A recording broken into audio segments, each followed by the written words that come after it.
हाँ, सभी बच्चों को गुड मॉर्निंग। आज अपना टॉपिक आपको दिख रहा है, अपन पढ़ेंगे मौर्य साम्राज्य। ठीक है। अब मौर्य साम्राज्य हमारे लिए बहुत ही महत्वपूर्ण है। मैं वही एक टॉपिकों के वीडियो बना रहा हूँ जो काफी महत्वपूर्ण है हमारे लिए। इनमें से मौर्य साम्राज्य की जो स्थापना हुई थी वो 322 ईसा पूर्व में हुई थी। याद रखना ये ईसा पूर्व है, ठीक है, ये ईस्वी नहीं है, ईसा पूर्व है। 322 से 185 ईसा पूर्व तक इसका कार्यकाल माना जाता है। आरबीसी के अनुसार मान लो, चाहे एनसीईआरटी के अनुसार मान लो। बाकी आपको बहुत सी किताबों में इस तारीख में थोड़ा बहुत अंतर आपको देखने को मिलेगा।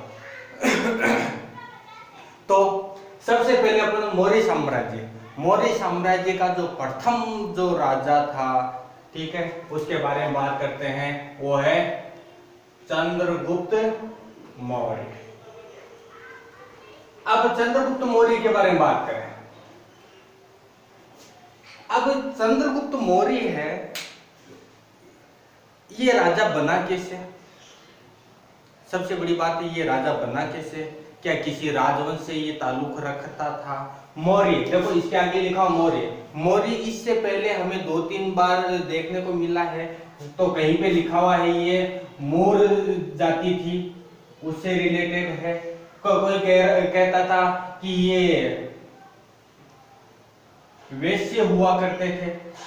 ठीक है, फैक्ट हमारे पास में जानकारी नहीं है, लेकिन इतना जरूर है कि ये कोई राजवंश से रिलेटेड व्यक्ति नहीं था। अब इसकी कहानी क्या है उसको बात करते हैं। देखो, चंद्रगुप्त मौर्य ने मुख्य रूप से ये जो मगध का जो क्षेत्र है इस पे अधिकार किया था। मगध का क्षेत्र पर अधिकार करना उस वक्त भारत का सबसे शक्तिशाली क्षेत्र था। ये क्या था? शक्तिशाली क्षेत्र था। और यहाँ पर शासन करने वाला इससे पहले नंद वंश का जो राजा हुआ करता था वो था घनानंद। क्रूर व्यक्ति था और इसको सोना बहुत प्रिय था। सोना मतलब गोल्ड। अब ये गोल्ड को इकट्ठा कर रहा था। अब गोल्ड को इकट्ठा करने के लिए इसने क्या किया था? आम जनता के ऊपर टैक्स बढ़ा दिए थे। आम जनता त्राही त्राही कर रही थी। जब ये बात पता चला कि घनानंद है अत्याचार कर रहा है, उस वक्त एक व्यक्ति था, तक्षशिला विश्वविद्यालय का एक शिक्षक था। तक्षशिला विश्वविद्यालय, ये तक्षशिला विश्वविद्यालय उस समय वर्तमान का आपका ये अफगानिस्तान वाला क्षेत्र देख लो, ठीक है ना, वहां पर वहां का एक शिक्षक था चाणक्य। चाणक्य आया घनानंद के पास में, घनानंद को समझाया कि हे राजन, आपने जो ये टैक्स जो भार बढ़ा रखा है इसको कम कीजिए, क्योंकि आम जनता त्राही त्राही मचा रही है। तो घनानंद अपनी शक्ति में पूरा चूर था, मदहोश था, और इसने क्या किया? चाणक्य के लात मारी। चाणक्य कई दूर जाके गिरा। उसी वक्त चाणक्य ने प्रतिज्ञा कर ली थी कि मैं इस नंद वंश का समूल नाश करके रहूंगा।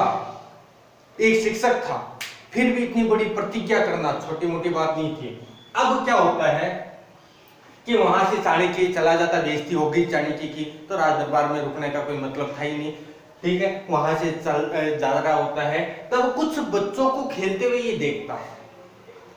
और वो जो खेल खेला जा रहा था वो खेल था राजकिलम।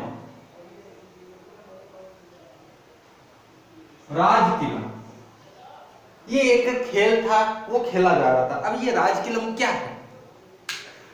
राजकिलम मुख्य रूप से एक बच्चा राजा बना हुआ था, बाकी के बच्चे कोई सेनापति बना हुआ था, कोई वित्त मंत्री बना हुआ था, कोई हाथियों का सेना का प्रमुख बना हुआ था। इस प्रकार से गेम खेल रहे थे बच्चे, आपस में नहीं खेलते हैं, उस प्रकार से ये गेम खेल रहा जा रहा था। तो चाणक्य जाते जाते अचानक रुक जाता है और उन बच्चों को खेलते हुए देखता है। लेकिन जो बच्चा राजा बना हुआ था वो काफी आकर्षित लग रहा था। पूछा, बेटा तेरा नाम क्या है? उसने अपना नाम बताया। कहा, बेटा तू करता क्या है? कहा, मैं तो गाय भेड़ों को चराता हूँ।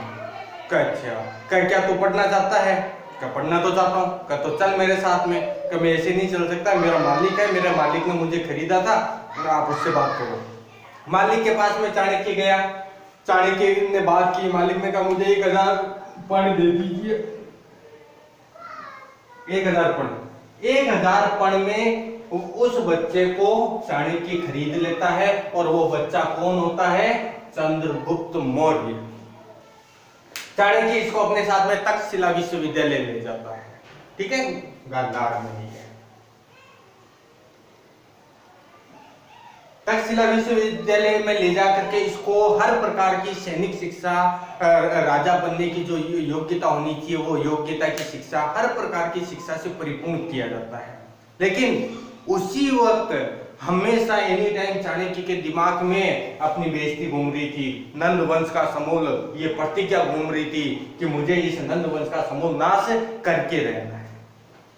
अब क्या होता है देखिए आगे, बाद में जब ये चंद्रगुप्त मौर्य हर चीज में दक्ष हो जाता है, तब चाणक्य और चंद्रगुप्त मौर्य दोनों सेना का गठन करते हैं और सीधे किसके ऊपर आक्रमण कर देते हैं? मगध पे आक्रमण कर देते हैं। मगध पर आक्रमण करने के बाद में चंद्रगुप्त मौर्य की बहुत बुरी तरीके से हार होती है, हार जाता है, इसकी सेना पराजित हो जाती है, और ये हारे थके हुए जा रहे होते हैं, और चाणक्य और चंद्रगुप्त मौर्य बाद में शाम हो जाती है तो एक कुटिया के बाहर जाकर के बैठ जाते हैं। अब यहाँ पर चाणक्य देखता है कि कुटिया के अंदर एक बुजुर्ग महिला है, वो रोटी बना रही है, और उसका पोता है वो पास में बैठा हुआ इंतजार कर रहा है कि कब मेरी दादी रोटी बनावे और कब मैं खाऊं। जैसे ही तवे से वो रोटी, फुली हुई रोटी अपनी दादी उसको देती है, तो वो उसका पोता क्या करता है, रोटी के बीच में अंगुली देता है, और जिसके कारण क्या है, उसकी अंगुली जल जाती है। अंगुली जलने से क्या होता है कि वो जोर से रोता है, तो दादी उसके एक फिरा के झापट और मारती है। कहते हैं कि तू पागल है, तू चंद्रगुप्त मौर्य और चाणक्य की तरह पागल है, जो तूने रोटी के बीच में अंगुली दी, यदि इसी रोटी को तू साइड से तोड़ता तो क्या होता, वो गर्म भाप निकल जाती, तेरा हाथ नहीं जलता। ये बात चाणक्य और चंद्रगुप्त मौर्य दोनों सुन रहे होते हैं। चाणक्य के तुरंत दिमाग में आ जाता है कि हमारी हार का सबसे बड़ा कारण क्या था, हमने सीधा कहां पर आक्रमण किया था, मगध पे आक्रमण किया था। यहां पर ये अपनी रणनीतियां को चेंज करते हैं। अब इनकी रणनीतियां ये होती है कि सीधी राजधानी, उस वक्त की जो राजधानी थी मगध, वो राजधानी पे आक्रमण नहीं करके गणानंद के जो प्रदेश के साइड वाले जो क्षेत्र हैं उन पे आक्रमण करना और उनको जीतना। आप सीधे राजधानी पे आक्रमण करोगे तो क्या होगा, राजधानी पूरी सुरक्षित होती है, जहां राजा रहेगा निश्चित रूप से सेना, शक्तिशाली सेना रहेगी उसकी सुरक्षा के लिए। अब ये चारों तरफ से आक्रमण करते और लास्ट में राजधानी पे आक्रमण करते और गणानंद को यहाँ पर मार दिया जाता है। और कौन से वंश का स्थापना होती है, मौर्य वंश की स्थापना होती है। यहाँ पे चंद्रगुप्त मौर्य राजा बनता है और चाणक्य है इनका मुख्य पुरोहित बन जाता है। यहां से मौर्य साम्राज्य की स्थापना होती है। ठीक है, कैसे चंद्रगुप्त मौर्य संघर्ष करता हुआ राजा बना, बात स्पष्ट हो गई होगी सबको। अब बात करते हैं अपन चंद्रगुप्त मौर्य की कि आखिर ये चंद्रगुप्त मौर्य ने ऐसा क्या क्या कार्य किया जिसके कारण इसको भारत का प्रथम महान राजा माना जाता है, इसको भारत का प्रथम महान शासक माना जाता है। एकमात्र चंद्रगुप्त मौर्य ही प्रथम शासक था, भारत का प्रथम शासक था जिसने संपूर्ण भारत को एक सूत्र में बांधा। संपूर्ण भारत को इन्होंने एक सूत्र में बांध दिया था, मतलब सभी पूरे भारत को लेकर के। अभी एक नक्शा बनाता हूं मैं मुख्य रूप से।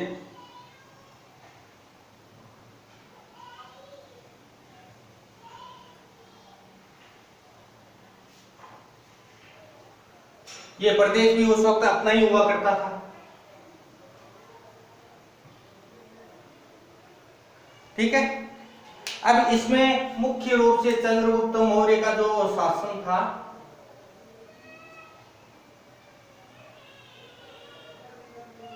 इतने बड़े प्रदेश में था।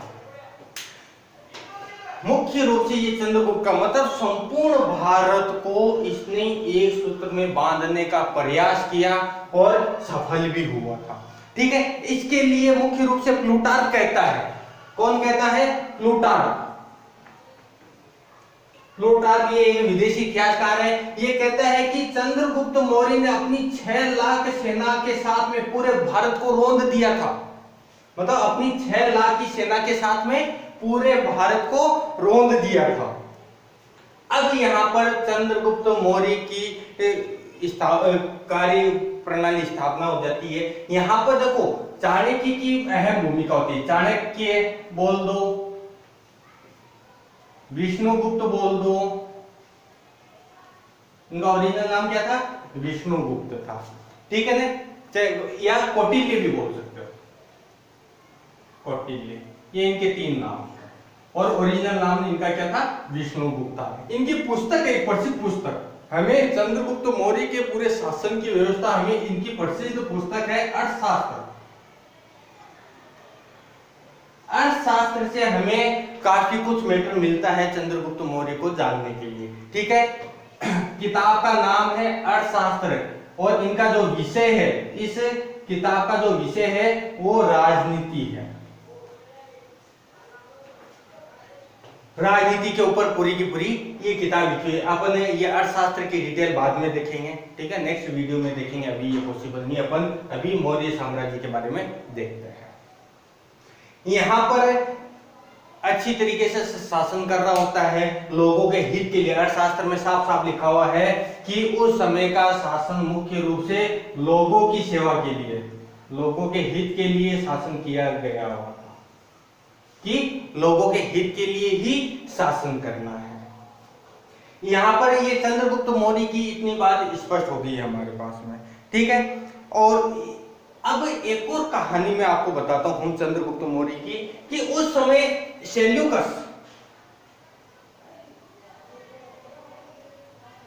सेल्यूकस ने भारत के ऊपर आक्रमण करता है। क्या होता है? सेल्यूकस है वो भारत के ऊपर आक्रमण करता है। अब सेल्यूकस जैसे ही भारत के ऊपर आक्रमण करता है, इस क्षेत्र पे, मुख्य रूप से इस क्षेत्र पे आक्रमण करता है, चंद्रगुप्त मौर्य अपनी विशाल सेना के साथ में सेल्यूकस की सेना से युद्ध करने के लिए पहुंच जाता है और भयंकर युद्ध होता है। इसमें सेल्यूकस पराजित हो जाता है, चंद्रगुप्त मौर्य की विजय हो जाती है। अब कोई भी उस समय का जो युद्ध होता था उसके बाद में एक संधि की जाती थी। संधि के तहत सेल्यूकस अपनी पुत्री का विवाह, सेल्यूकस की जो पुत्री थी, पुत्री हेलेना, सेल्यूकस कहता है कि आप मेरी पुत्री के साथ में विवाह कर लो। इस विवाह को प्रथम, भारत का प्रथम अंतरराष्ट्रीय विवाह भी कहा जाता है। प्रथम अंतरराष्ट्रीय विवाह।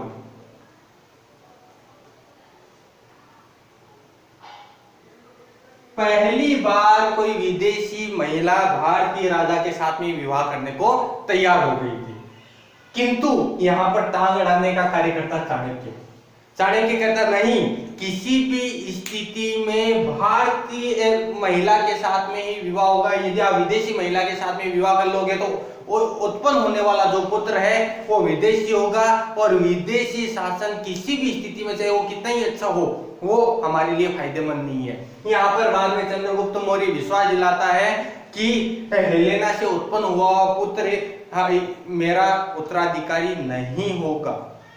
तब जाकर के इनका विवाह हो जाता है। इसको प्रथम अंतरराष्ट्रीय विवाह कहा जाता है। और बदले में चंद्रगुप्त मौर्य अपने ससुर जी सेल्यूकस को गिफ्ट में 500 हाथी देते हैं।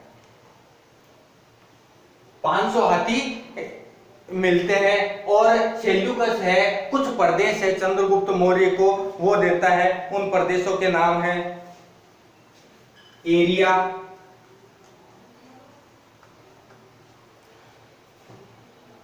अराकोसिया,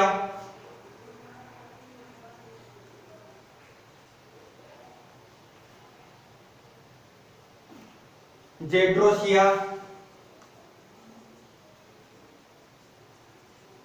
ये कुछ प्रदेश हैं जो गिफ्ट में किसको मिलते हैं, उपहार स्वरूप किसको मिलते हैं, चंद्रगुप्त मौर्य को मिलते हैं। हाँ, यहां से एक और व्यक्ति आता है, वो है मेगस्थनीज।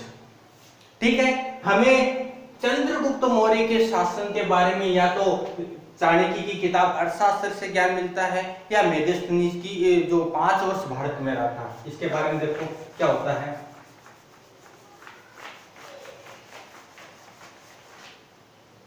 मेगास्थनीज ये भारत में आता है, 5 साल ये भारत में रहता है, 5 वर्ष तक ये भारत में रहता है। चंद्रगुप्त पहली बार जब ये आता है वो चंद्रगुप्त का महल देखता है, महल को देख करके इतना अचंभित हो जाता है, कहता है कि ये मानव के द्वारा निर्मित महल तो हो ही नहीं सकता, इनको इस महल को शायद देवताओं ने बनाया हो, है ना। इसके महल की संज्ञा देवताओं के समान दी गई है, देवताओं के महल के समान। विश्व के सबसे बड़े बड़े महान महान महलों को मैंने देखा है, किंतु ऐसा महल मैंने जीवन में पहली बार देखा है। क्योंकि बड़े, हाँ एक और बात, चंद्रगुप्त मौर्य का जो पूरा का पूरा जो महल था वो लकड़ी का बना हुआ था, लकड़ी का चंद्रगुप्त मौर्य का महल बना हुआ था, सबसे बड़ी बात ये थी। किंतु उस महल, इस लकड़ी के जो खंभे थे उसके ऊपर एक अलग ही प्रकार की पॉलिश की हुई थी, पॉलिश, तो देखने से पता ही नहीं चलता था कि ये खंभे लकड़ी के हैं, यूं लगता था किसी धातु से निर्मित ये खंभे हो सकते हैं।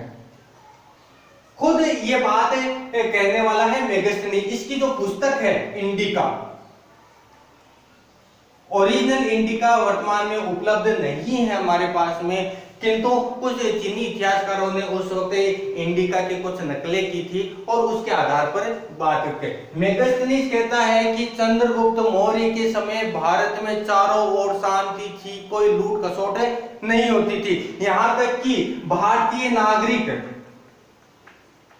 नागरिक है यदि विदेश में जाते थे, विदेश यात्रा करते थे, तो भी अपने घर को खुला छोड़ के चले जाते थे, ताला नहीं लगाते थे, और वो वापस आते थे तो उनको उनका घर वैसा का वैसा सुव्यवस्थित मिलता था। इसका अर्थ ये हुआ कि उस समय भारत में चोरी नहीं होती थी, डाका नहीं डाला जाता था, चोर लुटेरे नहीं थे भारत में। और इसके अलावा मेगास्थनीज एक बात और बोलता है, मेगास्थनीज कहता है कि भारत में दंड व्यवस्था काफी सरल थी, मृत्यु दंड नहीं दिया जाता था।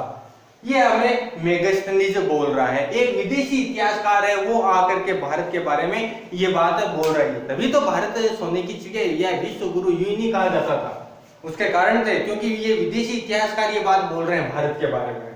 ठीक है, ये आपका लगभग चंद्रगुप्त मौर्य हो गया। इसका जो अंतिम समय देखो, शुरुआत में चंद्रगुप्त मौर्य मुख्य रूप से नाम से स्पष्ट है हिंदू था, उसके बाद में इसने जैन धर्म को, चंद्रगुप्त मौर्य है अपने अंतिम समय में जैन धर्म अपना लेता है। कौन सा धर्म अपना लेता है? जैन धर्म अपना लेता है, और दक्षिण भारत की एक पहाड़ी है, ठीक है, वहां पर जाकर के अन्न जल को छोड़ देता है और अपने प्राणों का त्याग कर देता है। इसका जो पुत्र है बिंदुसार, इसको उत्तराधिकारी बनाया जाता है बिंदुसार को। ठीक है, बिंदुसार को ये उत्तराधिकारी बनाता है।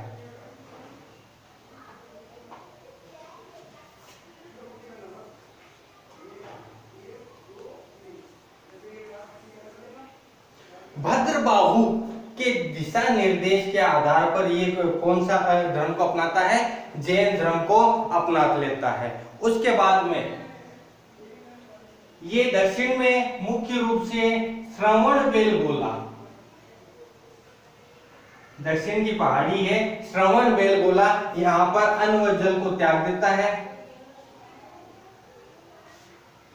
यहाँ पे मुख्य रूप से